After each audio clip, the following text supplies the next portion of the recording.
집중 분석 이슈타임 시간입니다. YG경제연구소 차영주 소장과 함께 오늘 발표를 앞둔 삼성전자의 2분기 잠정 실적과 의미 그리고 대응 전략에 대해서 이야기 나눠보도록 하겠습니다. 소장님 안녕하십니까? 안녕하십니까? 네. 자, 먼저 오늘 이슈 관련한 뉴스부터 확인하시고 시작하겠습니다. 자, 이데일리 기사인데요. 삼성전자, LG전자 2분기 최악은 면했다. 하반기 실적은 불투명이라는 제목입니다. 삼성전자와 LG전자가 오늘 나란히 2분기 잠정 실적을 발표합니다. 코로나19 사태로 1분기에는 부진한 실적을 냈었는데 2분기에도 전 세계 공장과 매장 폐쇄, 또 수요 감소 등의 여파로 지난해보다 악화한 실적을 기록할 것이 유력하다. 다만 반도체와 가전사업 등이 비대면 수요 증가에 따라 실적이 개선되면서 애초 예상보다는 선방한 실적이 기대된다. 라는 내용입니다. 자, 코스피 시가총액 1위이자 또 동학 개미들의 선호 종목인 삼성전자의 2분기 잠정 실적 발표에 대해서 지금부터 집중적으로 살펴보겠습니다. 자, 삼성전자 2분기 잠정 실적과 관련해 현대차증권 리서치센터 노근창 센터장 전화 연결돼 있습니다. 전반적인 내용 확인하고 가겠습니다. 센터장님 안녕하십니까? 지금 연결 상태가 고르지 못했습니다. 양해 부탁드리고요. 자, 오늘 삼성전자 2분기 잠정 실적이 잠시 후 개장 전인 한 8시 30분에서 8시 40분 사이에 공시가 될 것으로 예상이 되는데요. 현재 증권사들의 컨센서스는 영업이익이 한 6조 5천억 정도 지금 컨센서스가 잡혀 있습니다. 다만 실적 발표일이 가까이 다가오면서 일부 증권사들이 영업이익이 7조를 넘을 것이다라는 전망을 내놓고 있고요. 그중에 대표적으로 현대차증권 역시 한 7조 5천억 정도를 지금 영업이익 전망을 하고 있는데 관련해서 현대차증권 리서치센터 노근창 센터장과 한번 이야기 나눠보도록 하겠습니다. 센터장님 안녕하십니까? 네, 안녕하십니까? 네, 자, 삼성전자가 이 잠정 실적 발표를 앞두고 어제 주가가 2% 넘게 오르면서 5만 5천 원에 일단 마감을 했습니다. 자, 이 얘기는 2분기 실적에 대한 기대감이 컸다고 봐야 하는지요? 어떻습니까? 예, 2분기 실적에 대한 기대감도 있고 또 하반기에 보통 이제 메모리 반도체 가격 하락 우려가 있는데 삼성전자는 또 갤럭시 폴드라는 또 초격차 제품이 나오기 때문에 다른 반도체 회사랑은 좀 이번 하반기 실적은 다를 거다. 즉 2분기보다 3분기 실적에 대한 가시성이 크기 때문에 좀 주가가 좀 더 강세를 보이지 않았나 그렇게 보고 있습니다. 자, 코로나19 불안감이 최고조에 달했던 지난 3월 말 저점이 4만 2,300원이었거든요. 그런데 이후에 한 30% 정도 회복하긴 했지만 사실 대표적인 우량주고 또 반도체 등 비대면 수혜주라는 걸 감안했을 때 상승폭이 그렇게 커 보이진 않습니다. 그렇다면 삼성전자가 6만 원 선을 회복하는 것은 가능할지, 가능하다면 언제쯤 그 회복이 가능할지 좀 어떻게 보십니까? 네, 펀더멘탈을 본다면 이제 반도체 가격이 특히 디램 가격이 하반기에 하락이 예상되기 때문에 바로 6만 원의 안착은 쉽지는 않습니다. 오히려 내년 상반기에는 다시 디램 가격이 언택트 수요 때문에 다시 재상승이 예상되기 때문에 내년 상반기에 6만 원 안착이 일단은 저희는 가능하다고 보는데요. 다만 갤럭시 폴드 2가 이번 3분기에 출시되는데 특히 200만 대 이상 판매되면서 특히 하반기 삼성 스마트폰 매출액의 10% 이상까지 상승한다면 조기에 6만 원 안착도 가능하지 않을까. 즉 조기에 6만 원 안착은 갤럭시 폴드 2의 성과에 달려있다. 저희는 그렇게 보고 있습니다. 네, 그렇군요. 자, 내년 상반기에는 6만 원 안착이 가능할 것으로 보시는데 만약에 갤럭시 폴드 2가 판매 호조를 보일 경우에는 하반기 안에도 가능하다라는 전망해 주셨습니다. 오늘 말씀 잘 들었습니다. 감사합니다. 네, 감사합니다. 자, 증권사 시각을 확인해봤습니다. 현대차증권이 컨센서스를 뛰어넘는 전망을 한 부분이 눈에 띄는데 결과가 어떨지 오늘 아주 재미있는 관전 포인트가 될 것 같습니다. 자, 이제 YG경제연구소 차영주 소장께서 우리 개인 투자자들께 대응 전략을 좀 조언해 주실 차례가 된 것 같은데요. 일반 투자자들이 보기에 삼성전자는 아주 믿음직스러운 그런 종목이 아닐 수 없습니다. 코로나19 충격이 일시적으로 있다고 해도 회복될 것이라는 믿음이 아주 강한 그런 종목인데 그런 면에서 이 실적에 2분기 실적에 그 숫자 자체에 너무 민감할 필요가 있나 싶기도 하고요. 이 삼성전자 실적에 대해서 투자자들이 어떤 자세로 좀 대하면 좋을지 먼저 조언을 좀 해주시죠. 예, 말씀하셨다시피 삼성전자는 여러 가지 의미를 갖고 있죠. 삼성전자의 본질적인 의미뿐만이 아니라 우리나라 시총이 가장 많고 주가 수준을 좌우할 수 있는 그리고 외국과 기관 투자자들의 수급까지도 감안할 수 있는 중요한 바로미터가 된다라고 말씀드릴 수 있겠습니다. 일단 그러한 기업이 첫 번째 실적 스타트를 끊는다라는 점, 이러한 점에서 상당히 의미가 있다라고 할 수 있겠습니다. 일단 큰 형님이 먼저 실적을 발표하고 그 다음에 이제 동생들이 실적을 발표하는 그런 모습들이 다소 믿음직스럽다라고 말씀드릴 수 있겠죠. 따라서 오늘 첫 실적 발표가 다른 기업들의 어떤 바로미터가 될 가능성도 높다 이렇게 좀 말씀드릴 수 있겠습니다. 물론 LG전자도 오늘 실적 발표를 합니다만 삼성전자의 어떤 전반적인 분위기 이런 것들이 지금 방금 현대차증권에서도 말씀하셨다시피 시장 예상치를 훨씬 뛰어넘는 그런 분위기가 된다라면 지금 시장이 목말라하는 부분들이 바로 그런 부분들이거든요. 이미 주가는 올라와 있고 과연 기업들의 영업이익이 이 주가 수준만큼 받쳐줄 수 있는가라는 부분들인데 이러한 부분들을 확인할 수 있는 게 첫 번째가 바로 삼성전자가 되지 않을까 그렇게 좀 말씀드릴 수 있겠습니다. 그렇지만 만약에 우리가 지금 생각하는 것처럼 6조 중반 정도에 못 미치는 그런 실적이 나온다 하더라도 시장이 주는 충격은 그렇게 크지 않을 가능성이 있습니다. 왜냐하면 2분기 실적은 이미 또 지난 실적 아니겠습니까? 그리고 코로나19가 전 세계를 강타했었던 그런 실적이기 때문에 어느 정도 악재는 반영이 된 상황이다. 이렇게 좀 말씀드릴 수가 있겠죠. 따라서 호실적이 나온다면 지금 시장에 있어서는 안 좋은 것은 다 알고 있습니다. 우리가 공부를 안 했으니까 성적이 안 좋을 건 당연하죠. 하지만 공부를 안 했음에도 불구하고 실적이 좀 좋게 나온다. 이렇게 생각한다면 오히려 시장은 현재 지금 닫혀 있었던 2200선을 뚫고 갈 수 있는 원동력이 될 가능성도 높다. 이렇게 말씀드릴 수 있겠습니다. 물론 실적에서 가장 중요한 건 각 부문별 이익이겠죠. 현재 지금 예상치는 앵커께서도 말씀하셨다시피 반도체 부분에 대해서는 영업이익이 상당히 좀 호조세를 보일 것으로 보여지고 휴대폰 부분도 생각보다는 선전했다. 그리고 가전 부분도 선전했다. 이렇게 나타날 수 있는데 이런 부분들이 과연 향후에 이익 전망치가 어떻게 나올 것인지 그렇게 좀 곁들여서 생각을 해봐야 된다라고 좀 말씀드릴 수 있겠습니다. 또 한 가지 현재 지금 해외 주식에 투자하시는 분들도 많은데 삼성전자 실적은 글로벌 대표 주자로서의 의미도 또 갖고 있다라고 말씀드릴 수 있겠죠.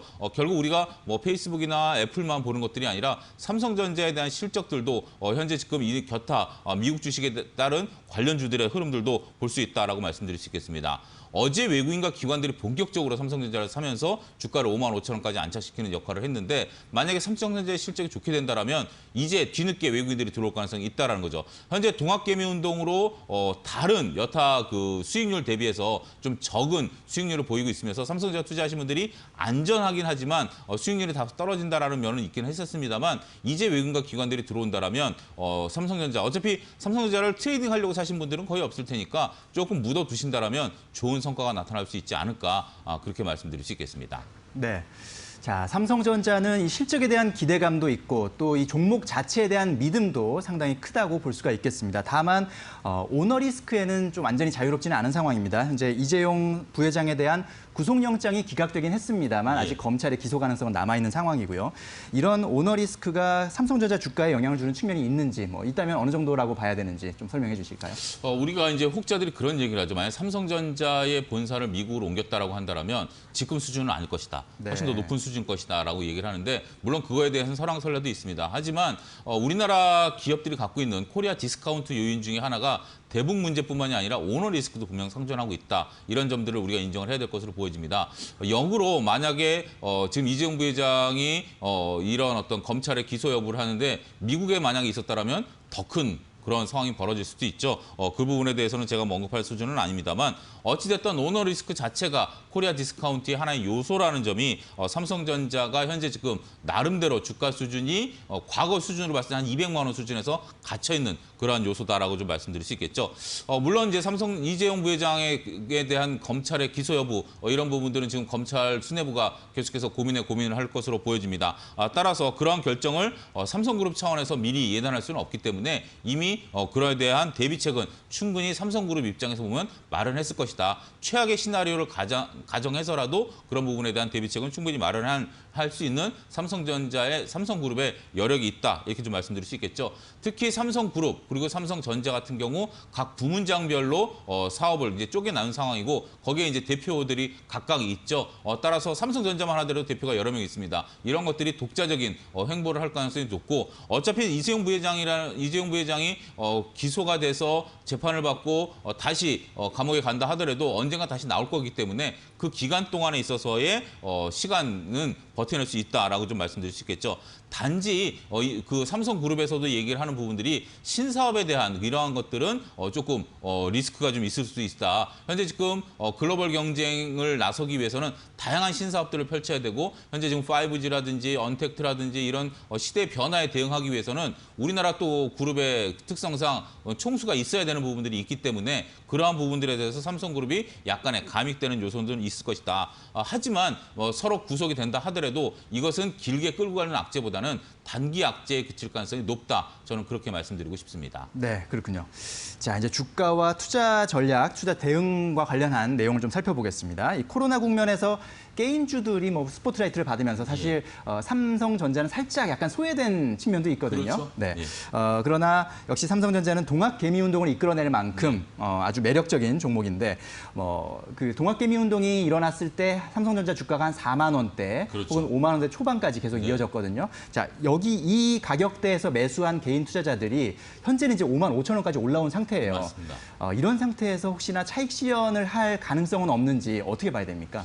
그렇죠. 삼성전자를 사놓고 수익이 났음에도 불구하고 상대적으로 배가 아픈 뭐 그런 투자자분들이 좀 많으실 겁니다. 네. 삼성전자를 4만 원대 중반에 사셨던 분들이 지금 여느 때 못지않게 수익이 났음에도 불구하고 뭐 누구는 내가 몇 배를 벌었네, 누구는 몇십 프로 벌었네 이런 얘기들을 들으면 삼성전자를 샀는데도 나도 이렇게 됐다. 우리가 사천이 땅을 사면 배가 아픈 게 인지상정 아니겠습니까? 네. 그러한 심정들로서 이제 바라보고 계실 것으로 보여지는데 그렇다면 이제 투자자분들께서 가장 듣고 싶은 얘기가 바로 이 얘기겠죠. 지금 5만 5천 원 부근에서 실적이 나오면 우리가 이제 뉴스 격언해 보면 뉴스에 소문에 사서 뉴스에 팔아라라는 격언도 있는데 오늘 삼성전자가 만약에 5만 5천 원에서 좀 더 올라가게 되면 팔아야 돼, 말아야 돼. 이게 진짜 핵심 질문 아니겠습니까? 그렇죠. 예, 이런 부분들을 감안하게 된다면 이거를 뭐 일률적으로 제가 말씀드릴 수는 없을 것 같습니다. 투자자분들의 성향에 따라서 차익 매물을 추리할 것인가 말 것인가 결정해야 되는데 이런 부분들이 결국 투자자분들이 좀 놓치시는 분들이에요.